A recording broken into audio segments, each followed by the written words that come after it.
Welcome to the Rain Sessions podcast, powered by swingjuice.com. I hope you enjoy it, and if you like it, please subscribe. Rain Sessions podcast. I'm your host, John Mason. Together today, this is Masters Week, so it's a very special, important guest, senior golf writer, award-winning golf writer from the Action Network, Jason Sobel. Jason, happy Masters Week. Happy Masters Week, John. Thanks for having me. You probably could have got a more important guest for Masters Week. No, you kidding me? I appreciate you going all the way down the list to me. Listen, you're in the top tier of the group. Trust me. Come on. Trust me on that. Trust me on that. Thanks for having me. Oh, no problem. Thanks for doing this. So what do you think? Masters in November. What are your initial impressions so far?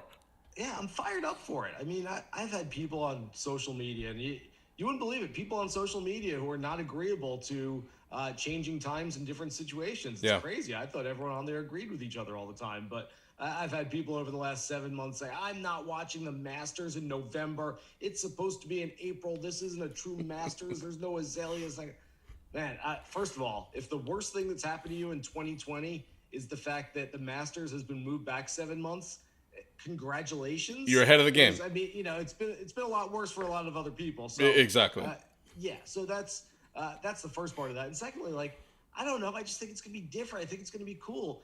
30 years from now, when you're trying to think back to all right, all the Masters champions, man, I can't. 2016 was Willett, 2017 Garcia, 18 Reed, 19 of course Tiger. I'll always remember that. 2020 is going to be the one where you're like, boom, I remember that. Yeah. November Masters. You will remember it for the rest of your life. And Absolutely. So I just think it's cool that it's different. I mean, obviously it's crazy circumstances. We never would have predicted this happening at the beginning of the year, but here we are. And we're getting to see a Masters, and we're at least going to crown a champion this week, which I think is really cool. And I feel the same exact way. And it's like, look, when the world shut down back in March, so you really didn't know what the rest of the year was going to look like. And even when sports started back up, especially golf, I feel like golf has been probably the most successful, other than maybe the NBA that has had the restart.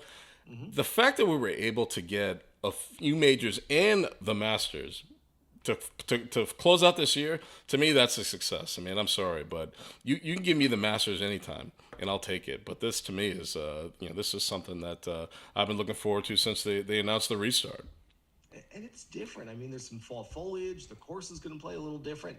I'm excited for it. I mean, I really am. And I get excited for it every year. Yeah. But just having a different sort of Masters, being able to see it in different conditions. I think there's something to be said for these players, and not that they don't put forward 110% in April every single year, but at least in April, when you're playing in this event, you're a top 10, top 20 player in the world, you're deep down inside, you're saying, man, I really want to win this, but I've got a long year ahead of me. Mm-hmm. I've got 3 more major championships. This isn't the be-all, end-all. Right now, in the middle of November, guess what? Whether you win or lose, if you're a top player, you're more than likely going home for the next 2 months and thinking about it afterwards. Exactly. So, to use a football phrase, you can kind of leave it all out on the field this week and really give it your all and know that, hey, there's nothing to save myself for. If I absolutely wear myself out and I can't play for a few weeks, big deal. There's nothing to play for. Right. No, you're 100% right. So, what's your early intel from your people on the ground? How is the course playing now compared to where it would play in April? Obviously, there's no fans, so that has to have a factor into it. How are things sort of shaping up at this point of the week? So I wrote a column on this last night, and the fact is that it's longer and softer. Mm-hmm. Longer doesn't mean anything these days. The right. course is 7,475 yards. It just mm-hmm. doesn't matter. These guys are all so long. I mean, unless you get one of very few top players who just doesn't hit it that far, a Brendan Todd, a Ches Reavie, but we're not talking about top tier upper echelon players. All those guys are long enough anyway that you can't make it long enough where they're saying, boy, I really can't get to greens, or right. I can't hit it far enough to really give myself a shot. So long doesn't matter. I almost like the fact that it's playing a little long. It's going to be soft, but again, they've got the sub-air systems underneath all these greens. And so it's not going to be like the greens are rolling 8.5 and you're just going to be able to throw darts at these greens. They can do whatever they want with these greens. And so those sub-air systems are going to be working overtime and sucking all the moisture out of the greens, and the greens are going to be the green speeds that Augusta National wants them to be. And the one prevailing sentiment that I've heard from players, now I've sat in on and listened to just about every press conference that they've held over the first 2 days of this week. And the one thing that pretty much everyone has said is, look, whatever we see on Monday, it's going to be different on Tuesday. Yeah. Whatever we see Tuesday is going to be different Wednesday. And certainly whatever we see Wednesday is going to be much different on Thursday. And so basically, Augusta National can make the course whatever they want it to be, whenever they want it to be like that. And so I think we have to take a little bit of a wait and see approach, because if you think it's going to be long and soft because it's playing long and soft on Tuesday, on Thursday, granted, there's supposed to be rain coming in, and that could change the game plan of the officials there a little bit. But if they want to get it fast and firm, I bet they can get it fast and firm. I bet they can do whatever they want. They can get azaleas growing there if they want to. So is this sub-air system that we hear about, is it all hype, or is it like legit? Like they can just change the way this course plays, looks, and feels in the flip of a switch? I mean, I think it takes a little while, but yeah, I mean, they can basically set this thing so that, okay, let's take 90% of the moisture out of the greens. Now let's take 50% of the moisture out.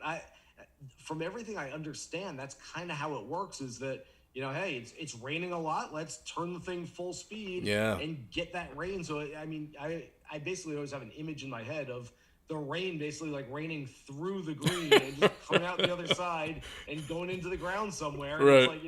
It's like, my guess is the way they do things at Augusta, they probably like, shoot that thing over to Aiken or something like that. There's some underground tunnel where it's like it just goes out to the Atlantic Ocean, somehow gets there. Oh, that's fantastic. So how many times have you been there?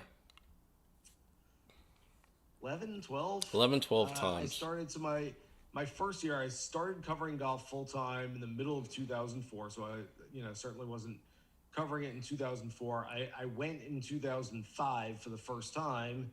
And I've probably, between 2005 and this year, and I will not be there this year, I've probably missed 3 or 4. Yeah. So, I'd say about 12 of them or so. What are some of the things, that you for the golf fan that's never been there, they've watched it on TV. I've been fortunate enough to go there a few times.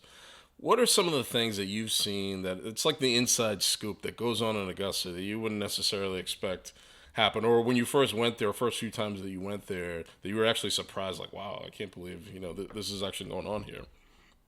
Some of it's the same stuff that we've heard from every single person who's ever gone there, whether it's a player, whether it's a media member, whether it's just, hey, I had a buddy who went there and he told me about it.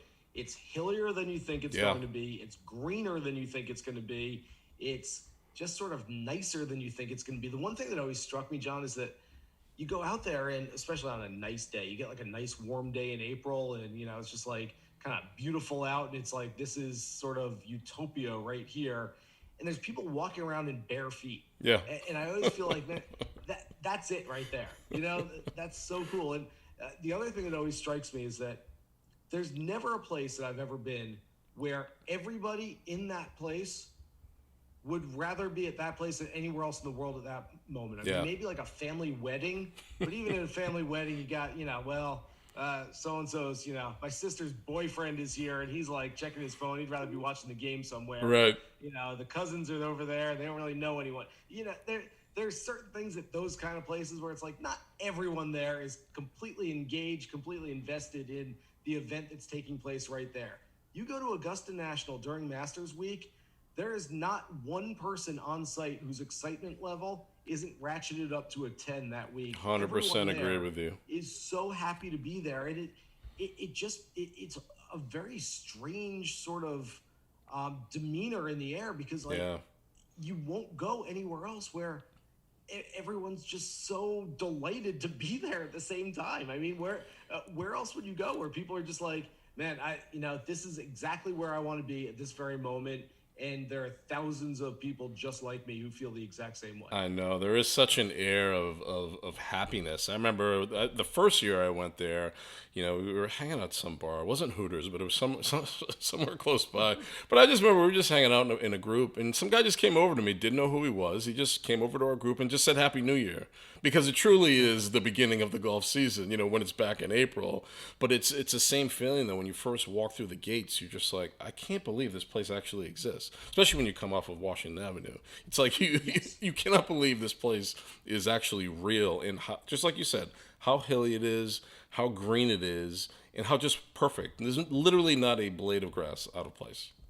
For a lot of people that haven't been to whether it's Augusta National or a lot of other really good private clubs around the country, I think people have a sense of, man, you drive through the nicest neighborhood in the world, then you get to the nicest part of the nicest neighborhood, and then you get to the nicest part of that, and then you make a turn and you're at this amazing little, it looks like a slice of heaven. It's, Yeah. man, you drive down Washington Road, there's a Walmart, and there's a Hooters, and there's an Outback, and there's a whole next lot to of other next to stuff each that just other. looks like any other town in America. And then you turn right, and you're on Magnolia Lane. And Right. it's just amazing how they can just transform that part of the city, that little part of the city, into the greatest golf course in the world. It's amazing. So what is your favorite Masters memory? All the, for all the years that you've been and covered it, and you have an interesting spot in this golf universe. I mean, you dive deep every single year.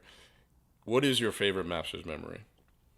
You know, I look at memories as more of a personal journey than just, I could sit here and say, hey, my first year, Tiger chipped in on 16, and, you could hear it from miles away. Okay. But that's kind of, everyone does that. I remember in 2015, I believe it was on Friday afternoon, I was following this young kid, Jordan Spieth, who happened to be playing pretty well. Had a pretty good rookie campaign there in 14, and then 15 was playing pretty well. And I went and I was talking to him in the parking lot. And he was like, "Hey, I got to go to my car." But hey, he goes, "Hey, come on, like jump on the back of the seat with me." And he was telling me a story. I was working on a story about something, and it was one of those I didn't want to ask at a press conference and have everyone find out about this story. And so he just said, "Hey, jump on the cart with me," and just like kind of being there with him, and then knowing 2 days later that he was winning the Masters as what, a 21, 22 year Yeah. old. And so it was just like, those are the things that I remember more so than, hey, there was a great shot somewhere. I was out with a buddy on a Wednesday at one point, and we're just kind of walking around. He had his camera out, a fellow media member, and, we said, yeah, let's just take a walk around Augusta with a camera. Let's just not work for an hour. Kind Yeah. of take a little lunch break and walk around. And we happened to walk by the clubhouse, and Arnold Palmer was standing in front of the clubhouse wearing his green jacket, waiting for his car, I assume. He was waiting for something or somebody. And he was just standing there. And I kind of just walked up and said, "Hey, Mr. Palmer, how you doing?" He puts his arm, a hand out, says, "Hey, how are you?" And we had met a bunch of times. I'm sure he didn't remember who I was or know who I was or care who I was, but he certainly acted like we were old friends. And we just sat there talking in front of the clubhouse, took a picture together. And I mean, that's the kind of thing that I remember, and it gives me those memories Yeah. over the years, as opposed to, so-and-so hit a great shot into 18, that kind of thing. Yeah, nowadays, again, it's when you talk to people that go to the tournament. Even, again, even most golf fans don't go or haven't had the chance or don't get the chance to go. But the Masters is so special to everybody, every really avid golf fan or even casual golf fan. What do you think what is it about the Masters that makes it, in the famous words, unlike any other? I mean, there is something about this tournament that is different. I guess it starts with the fact that it's the only major championship that returns to the same course year after year. And maybe that's kind of an easy answer, John. But the U.S. Open, okay, well, you go to Shinnecock one year, then you go to Wingfoot, then you go to Erin Hills or whatever. And it's just, it's a little bit different every year. And same thing with the Open Championship and the PGA. Yeah. The fact that you return every year. And so, every blade of grass, every hole on that golf course, you understand sort of where every shot is going. And so I think that plays a lot into it. But again, it's just, I think it's more well-maintained than really any other golf course in the world. It's more beautiful than any other golf course in the world. I mean, you could probably throw a Pebble Beach on there or something like that, where, they've got some vistas and some scenery as opposed to just the golf course itself. But I guess it's just kind of all feeds into the mystique of Augusta National. Yeah. And they've done such a good job over the years of, and I will back Augusta National on this. They, for years, you couldn't watch the front nine. I mean, Yeah. probably when you and I were growing up, like if you wanted to turn on TV and see the eighth hole, like you couldn't see it. It wasn't Mm-hmm. on TV.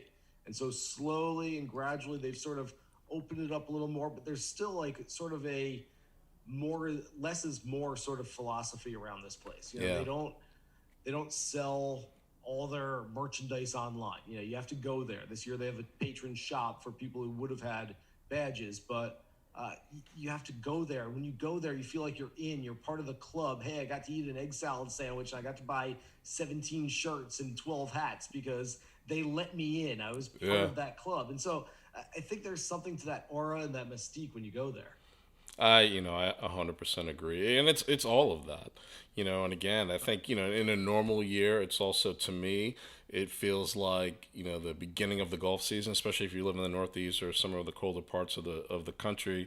It's the first major, again, when it's played in April, it's the first major of the year, and it usually coincides with spring, Easter, good weather, out of the doldrums of the winter.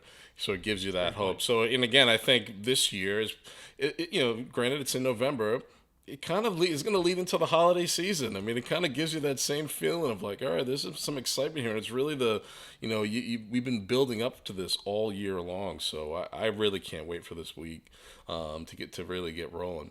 So speaking of that, let's talk some fantasy. You are the fantasy guru, fantasy expert, and obviously Masters is a huge fantasy golf tournament.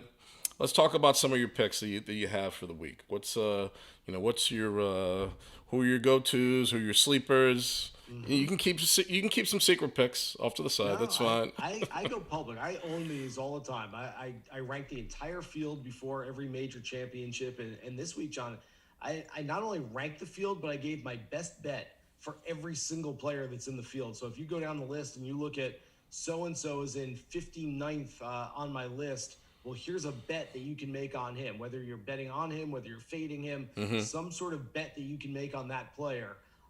Which I think is a kind of a fun way of doing that. It's sort of a 2-for-1, not only getting that ranking, but having a bet to make on everybody as well. So I'm not leaving anything on the table. I'm not keeping any secrets. At the top of my list, I maintain, first of all, that Augusta National is a second shot golf course. It always has been, and I think it always will be. I'd like to think that that's the case. And so for as much as everybody, and I'm telling you, everybody's talking about Bryson DeChambeau, what he did at the U.S. Open. I told you I listened to every single of the 10 press conferences that were played today, Tuesday, and every player was asked about Bryson and what he's doing and how he's doing. It's crazy. They all gave answers about him. It felt like the old Tiger days. It does. Guys would sit down in the interview room. They're just getting asked Tiger It questions. does. All the time. It's They're wild. all getting asked Bryson questions, including Tiger himself, the defending champ, getting asked about Bryson. And for as much as I respect and I like what he's doing and I understand what he's doing, I just don't think it necessarily works at Augusta National. I think it's a second shot course. I would rather have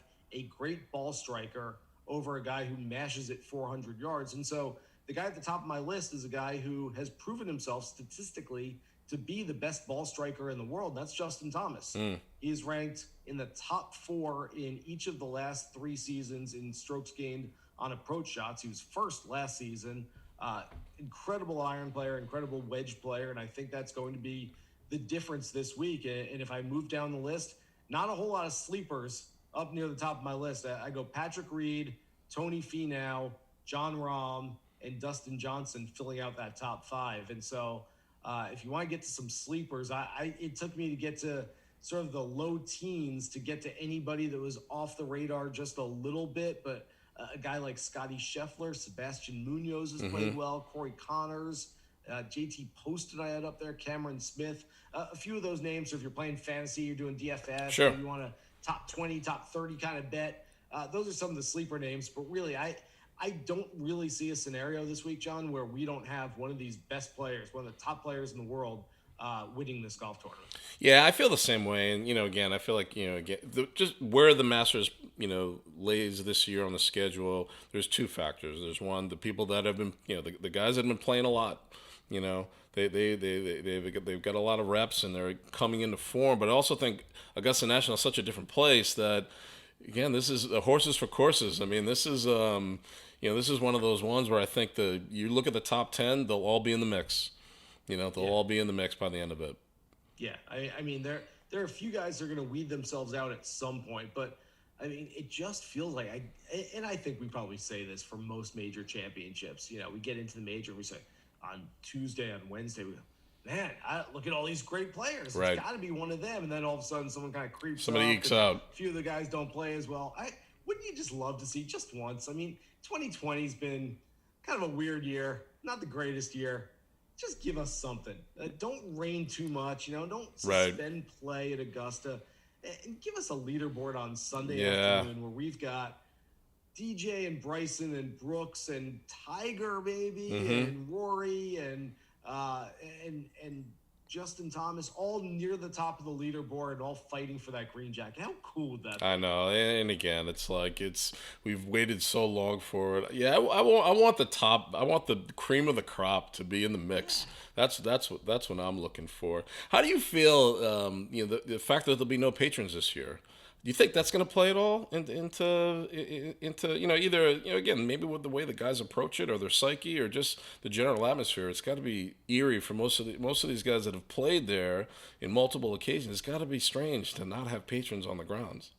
I think it'll be strange, but I think, and I've been saying this for 6 months now, as they've been playing without any fans at other golf tournaments, that I just think it's going to be a level playing field for everybody. So, okay, maybe there are a few players, and Rory has said it, JT has said it, that they kind of lose that energy without having a crowd there, without having people around and people screaming for their shots, and they just they've found a hard time sort of getting as excited for themselves as they probably need to be. And then there's the fact that and I've heard people say, hey, look, Colin Morikawa and Bryson DeChambeau fairly handily won their first major championships down the stretch, maybe because they didn't have the pressure of 10, 20,000 people all staring at them and shouting things and moving around. And so maybe it was a little bit easier for a guy to win his first major without people there. That said,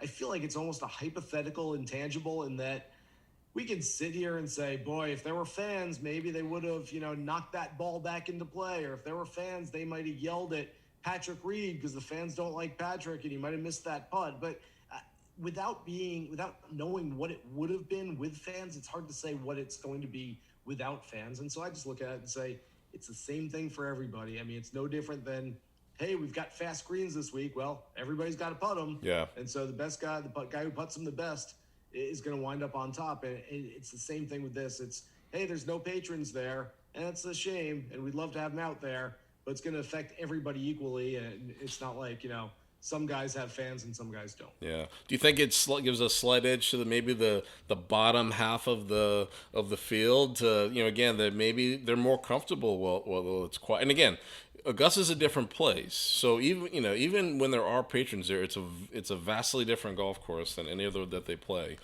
Does that play in any of it at all? I just don't see it. Here's what I'll give you.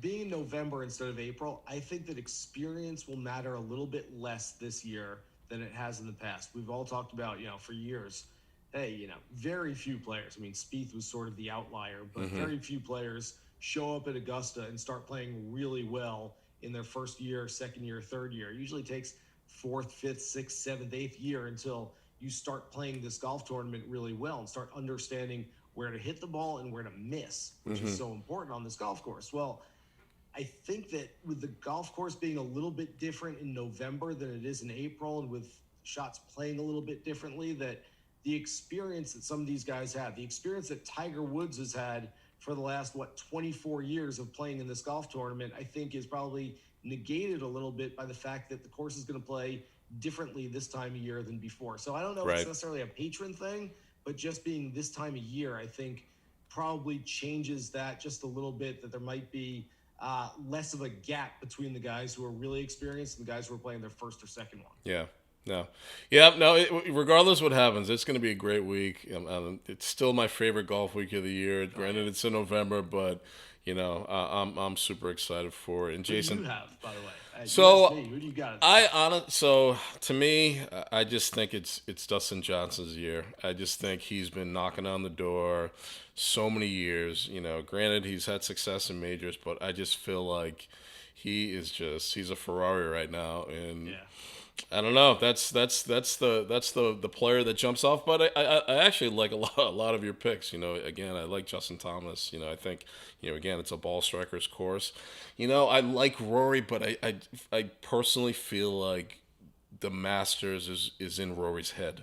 He wants to win that tournament so bad that it just feel like it just gets in his head, and I want to see him break through one day. I don't know if this year's it, but again, he's playing as good as anyone, so who knows? I'm laughing just a little bit because as I was getting on the call with you, I just sent in a column on Rory where I basically said he's tried everything. He's tried having the lead going to the back nine on Sunday. That didn't work. He's tried charging from behind. That didn't work. He's tried thinking that it means everything in the entire world and tried hyper focusing on it. Didn't work. He's tried convincing himself that it means nothing. That didn't work. He's basically at the point where it's like, put your change in your left pocket, put a double knot in your left shoe, put a TV on your left ear, turn your hat backwards, and see if that works for you. So I don't know what else he can do. I do know that I'm not sure there's a player in golf who would have handled all the questions over the last 5-6 years better than Rory, because every time he sits down at a podium or stands in front of a camera at Augusta National, he gets the questions: can you, will you, and what if you don't? Right. And those are really heavy questions to answer, because can you, okay, he's going to say, yes, I can win the Masters. I believe that I can win. Will you? Well, how are you supposed to answer that? Right. You can't say, he's not going to go throw a Joe Namath out there and guarantee a victory. So you can't really put together a good answer for that one. And what if you don't? I mean, I have no idea how to answer that. And Rory's been so eloquent, just saying, look, we'll cross that bridge when we come to it. Greg Norman never won one, and Ernie Els never won one. Yeah. So, those guys are still okay. They still live their lives. They still, have big houses and big planes, and they still. Yeah, listen, I don't, I can only go so far. Dramatize this a little bit, but if Rory never wins the Masters, Rory's going to be okay. He'll be okay. I firmly believe. But to your point, that he's tried everything. Two things that'll work for him in his favor. It's his first Masters being a father. That's exciting. And there's no fans there. So it's like he can kind of, in his brain, if he can kind of muster up kind of this freewheeling attitude, I mean, is there a better ball striker in the game when he's on? It's there's a handful of guys that are. The other thing I'll throw out is that he's now, fifth in the world? And so he doesn't quite have that target on his back. Yeah. And those questions over the last few years, there have been more questions, and for more of the other players, about Rory trying to win the career Grand Slam. This time around, there's way more questions about Bryson than anybody else. There's still some Tiger questions. There are always going to be Tiger questions. And there's a lot of talk about Dustin Johnson, a lot of talk about Brooks Koepka, of course. Rory is almost like, hey, I'm trying to win the career Grand Slam a little bit under the radar. I know. Imagine that, right? For him, I think that really helps, not having that target on his back. Now, Saturday night, if he has a 2-shot lead, all of a sudden that target is firmly affixed to his back again. But different conversation. Not having that right now, I think that helps him. Yeah, no, I agree. Well, listen, I can't wait to see it all play out. Jason, thank you so much. I have one more question for you. All right. What you got? Pimento cheese or egg salad sandwich? Which do you go? Okay. All right. So I've got a little life hack for you, first of all.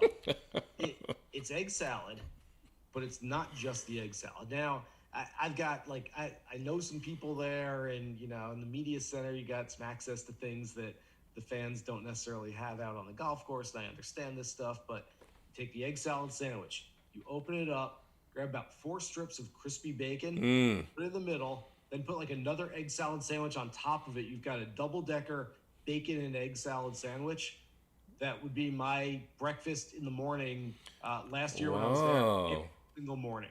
And it's fantastic. I have not tried that. I have not. Yeah, I've tried them both side by side. I've tried them both side by side, and I'm a pimento cheese guy. But I have not tried the Jason Sobel egg salad sandwich hack. That might be on my Masters watch party menu this weekend.